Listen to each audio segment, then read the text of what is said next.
Hi guys, yan ang ating niluto ngayon, niluluto. May kanin tayo dyan at natira nating kalabasa. Nag-gayat ako dito ng isang sibuyas. Tapos, hindi ko na siya ginisa. Pinagsabay-sabay ko na yung bigas at saka yung kalabasa. Ayan o.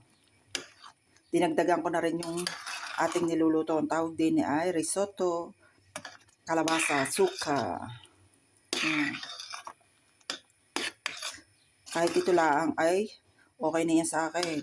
Naglagay tayo diyan ng isang Knorr cube para mas malasa. At niluluto ko siya sa mahinang apoy dahil late na tayo at para magawa ko yung aking ibang gagawin na ipakakain sa aking amo.